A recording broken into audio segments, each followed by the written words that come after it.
काळे परिवार, नंदकुमार केशवराव काळे आणि वसंतराव नरहर कुऱ्हाडे पाटील यांचे चिरंजीव अजित साहेब वसंतराव कुऱ्हाडे यांचा परिवार, ह्या दोन परिवारानं इतका छान असा हा प्रकल्प आपल्या इथे आणलेला आहे। शिवाय फार भव्य आणि दिव्य, ज्याच्यामध्ये मॉल असेल, बँक असेल, वैद्यकीय सेवा असतील, सगळ्या सुविधा असतील आणि अशा प्रकारचा प्रकल्प आळे फाट्यावर आणि या परिसरामध्ये पहिल्यांदाच साकार होत आहे। त्याच्यामुळे आपण त्या उभयतांचे एकदा सर्वांनी टाळ्याच्या गजरामध्ये स्वागत करूयात।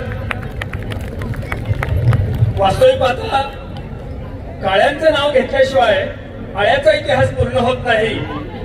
मुळात उद्योगाचा, व्यापाराचा वारसा असणारे हे कुटुंब नानासाहेब काळ्यांच्या पुढे वारसा चालवणारे हे असे कुटुंब, ज्यांनी धार्मिक क्षेत्रामध्ये, सामाजिक क्षेत्रामध्ये आणि राजकीय क्षेत्रामध्ये आपलं बहुमूल्य असं योगदान दिलेलं आहे।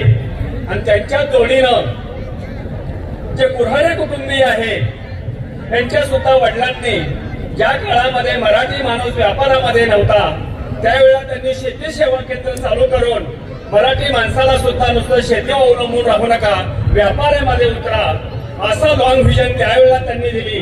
आणि आज त्यांची तीनही मुलं व्यापारामध्ये छानपैकी स्थिर स्थावर झालेली आहेत। आणि अजितराव साहेब जे आहेत, त्यांचं तर परिसरामध्ये फार मोठं असं योगदान आहे। नुसतं स्वतःचा प्रपंच न करता माऊलीच्या मंदिरासाठीचं काम असो किंवा शैक्षणिक संकुलासाठीचं काम असो, हे सगळं करण्याचं काम ही मंडळी करतात। आणि आज आपल्याला एवढंसं छानपैकी हा प्रकल्प इथे घेऊन आलेले आहेत, तर खरोखर आळे आणि परिसरातल्या सर्वांना गुंतवणुकीसाठी, राहण्यासाठीची एक फार अशी सुवर्ण संधी आहे। तर मी सर्व परिसराच्या वतीनं ह्या जोडगोळीचं पुनश्च एकदा अभिनंदन करतो आणि माझं प्रास्ताविक थांबवतो। जय हिंद, जय महाराष्ट्र।